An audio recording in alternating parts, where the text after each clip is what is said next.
Welcome to the video series on microbial genetics. This is one of my favorite topics in all of the course, actually in all of microbiology, but it is very, very detailed. So, big picture overview, what we're going to be talking about is something that's known as the central dogma of biology.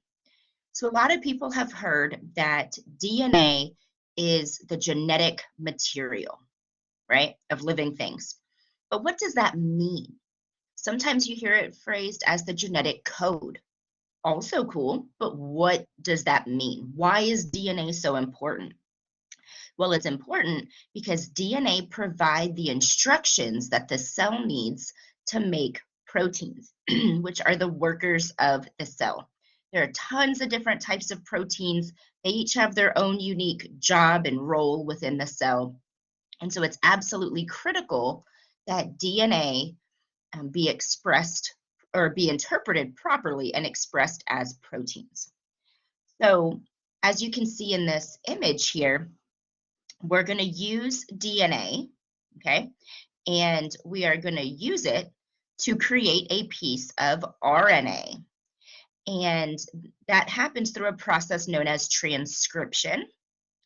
That molecule of RNA is then going to be used to make the protein through a process known as translation. So I'm dividing this video series into a couple of parts. So like part one, we're going to focus our conversation on DNA.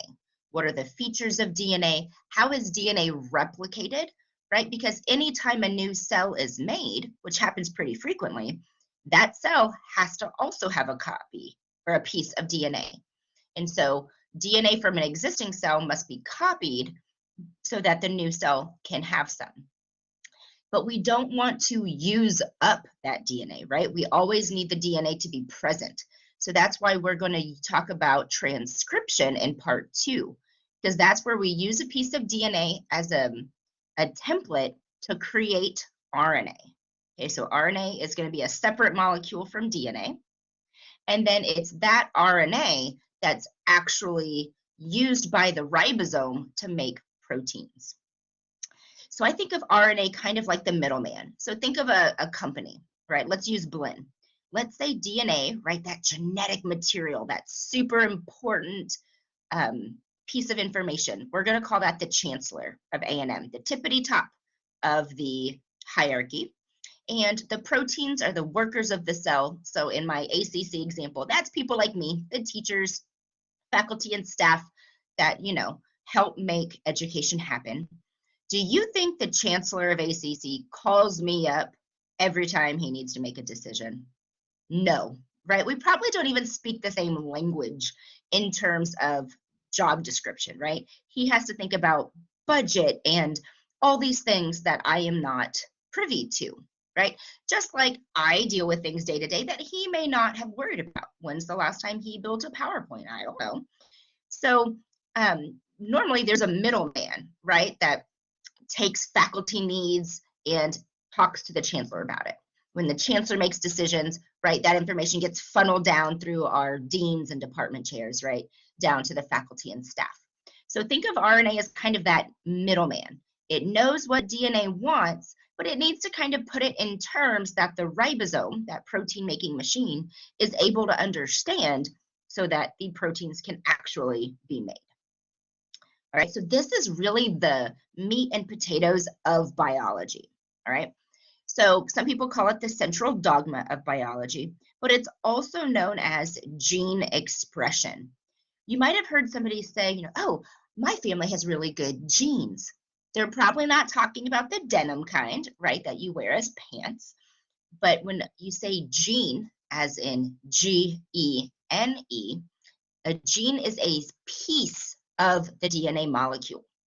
And that one piece or segment of DNA is going to code for a specific protein.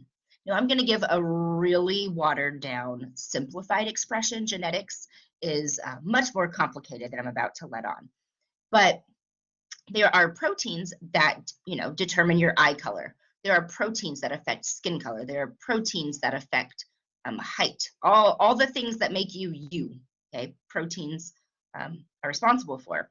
And so there's a region of DNA called a gene that's going to specifically code for the protein that affects eye color.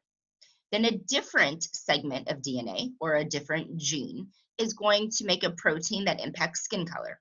There's going to be a different gene of DNA that is going to, code for the protein that impacts height.